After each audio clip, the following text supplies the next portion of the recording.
World war 2 এর সময় 1942 সালে ভিক্টর ফ্র্যাঙ্কেল নামের একজন লোককে তার পুরো ফ্যামিলি সহ নাজি কনসেন্ট্রেশন ক্যাম্পের মধ্যে রাখা হয়। যেই কনসেন্ট্রেশন ক্যাম্পে যাওয়ার অর্থ ছিল যে ওইখানে কেউ গেলে এই আশা রাখতো না যে সে বেঁচে ফিরবে। ক্যাম্পে থাকাকালীন অবস্থায় ক্যাম্পেরই একজন কয়েদি একদিন রাতে একটা স্বপ্ন দেখে। পরে লোকটি তার স্বপ্নের কথা ফ্র্যাঙ্কেলের সাথে শেয়ার করে। লোকটি বলে স্বপ্নে লোকটা এইটা জিজ্ঞেস করার একটা সুযোগ পায় যে সে কনসেন্ট্রেশন ক্যাম্প থেকে কবে বের হবে। তো লোকটা এই জিনিসটা জিজ্ঞেস করার পরে তাকে জানানো হয় যে মার্চের শেষে সে কনসেন্ট্রেশন ক্যাম্প থেকে বের হয়ে যাবে। তো এই জিনিসটা লোকটাকে অনেক খুশি করে, তার মধ্যে আশার আলো জাগে। এতে সে অনেক খুশি হয় যে আমি মার্চের পরে কনসেন্ট্রেশন ক্যাম্প থেকে বেরিয়ে যাব। কিন্তু যখন মার্চ মাসের শেষ সময়টা আসতে থাকে তখন লোকটা বুঝতে পারে তার আসলে এই ক্যাম্প থেকে বের হওয়ার কোনো সুযোগ নেই। তো মার্চ শেষ হওয়ার ঠিক একদিন আগে লোকটা অসুস্থ হয়ে পড়ে এবং এপ্রিলের শুরুতে লোকটি মারা যায়। ক্যাম্পে থাকা অন্য সকল কয়েদিরা ভাবে যে লোকটা অসুস্থ হয়ে পড়েছে এবং সে মারা গেছে। কিন্তু একজন সাইকোলজিস্ট হওয়ার জন্য ফ্র্যাঙ্কেল জানতেন যে অসুস্থ হওয়ার জন্য লোকটি মারা যায়নি, বরং লোকটি মারা গেছে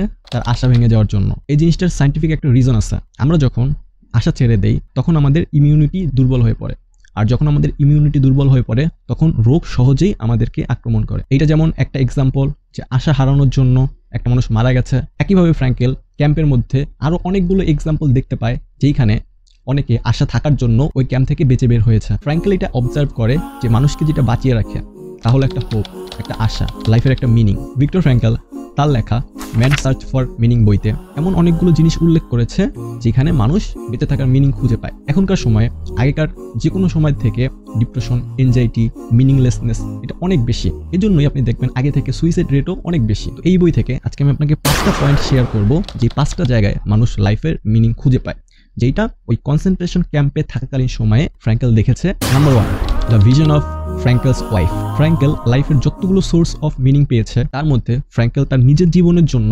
সবচেয়ে বেশি মিনিং খুঁজে পায় তার ওয়াইফের প্রতি তার ভালোবাসাতে। ক্যাম্পে একবার ফ্র্যাঙ্কেলকে টর্চার করা হচ্ছিল ফ্রিজিং টেম্পারেচারের মধ্যে। সে খুবই অসহ্যনীয় যন্ত্রণার মধ্য দিয়ে যাচ্ছিল। এমন সময় সে তার ওয়াইফের কথা চিন্তা করে, তার ওয়াইফের যে মেমোরিগুলো আছে ওগুলো চিন্তা করে।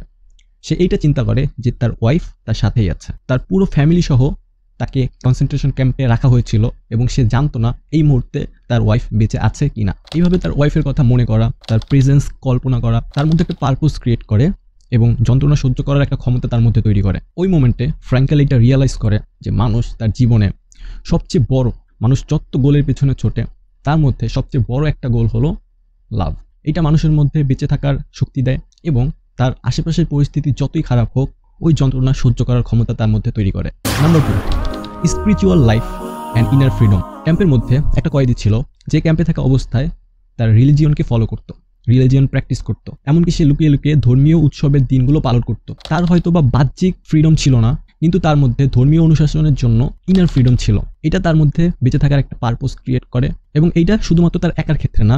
ফ্র্যাঙ্কেল লক্ষ্য করে যে যেসব লোকরা ক্যাম্পের মধ্যে একটু স্পিরিচুয়াল ছিল তাদের সার্ভাইভাল রেট অন্যদের থেকে অনেক বেশি ছিল এবং তারা অনেক বেশি সাফারিং সহ্য করতে পারত। Number 3, art and nature. ক্যাম্পে থাকা অবস্থায় কয়েদিরা কি করতো, তারা একসাথে জড়ো হতো এবং তারা সুন্দর সানসেট উপভোগ করতো। এছাড়াও তারা বিভিন্ন ধরনের আর্ট ফর্ম ক্রিয়েট করতো, যেমন ছবি আঁকা, কবিতা লেখা, গান গাওয়া, কৌতুক করা। ক্রিয়েটিভ এই এক্সপ্রেশনগুলো ওই কনসেন্ট্রেশন ক্যাম্পের অসহ্যনীয় যন্ত্রণার মধ্যেও তাদের মধ্যে একটা পারপোজ ক্রিয়েট করতো, তাদের লাইফে একটা মিনিং দিত। আপনি এইটা খেয়াল করবেন, আমরা যত প্রকৃতির কাছে থাকি তত আমাদের কাছে ভালো ফিল হয়, আর আমরা প্রকৃতি থেকে যত দূরে থাকি তত আমাদের কাছে ডিপ্রেসড ফিল হয়। এই জন্য লাইফে মিনিংফুল অনুভব করার জন্য এটা খুবই ইম্পর্টেন্ট যে আমরা নেচারের কাছে থাকি এবং রোবটের মতো কাজ না করে ক্রিয়েটিভ কিছু এক্সপ্রেশন করি। Number 4, future goals and visions. Concentration ক্যাম্পে নেওয়ার আগে ফ্র্যাঙ্কেলের লাইফের একটা গোল ছিল যে সে একটা বই লিখবে, যেইটা তাকে যখন বন্দি করা হয় তখন তার এই গোলটা চলে যায়। কিন্তু ক্যাম্পে থাকা অবস্থায় একটা পর্যায়ে সে আবার ঠিক করে যে তার যে গোল ছিল এটা সে পূরণ করবে, সে আবার ওই বইটা কমপ্লিট করবে। কারণ এখন তার কাছে আরও বেশি অপরচুনিটি আছে, আরও বেশি কেস স্টাডি আছে তার বইটার জন্য। তো সে তার বইটা আবার লেখা শুরু করে। তো সে যখন এটা ঠিক করে যে সে বইটা আবার লিখবে, তো এইটার মধ্যে সে একটা মিনিং খুঁজে পায়। আর ফ্র্যাঙ্কেল যে বইটা লিখেছিল ওই বইটার নাম ম্যান সার্চ ফর মিনিং। ক্যাম্পের মধ্যে আরও একজন বন্দী ছিল যারও ফিউচার একটা গোল ছিল। তার গোল ছিল যে সে এই কনসেন্ট্রেশন ক্যাম্প থেকে বের হবে এবং তার ফ্যামিলির সাথে রিইউনিট হবে। তো এইটা তার লাইফেও একটা মিনিং অ্যাড করে। তো আমরা যদি ফিউচারের জন্য কিছু গোল রাখি, মিনিংফুল কিছু গোল, তাহলে ওইটা আমাদের লাইফকেও মিনিংফুল করে তোলে। Number 5, act of kindness. ছোট ছোট কিছু সহানুভূতিশীল কাজ লাইফের মিনিংয়ের অনেক বড় একটা সোর্স।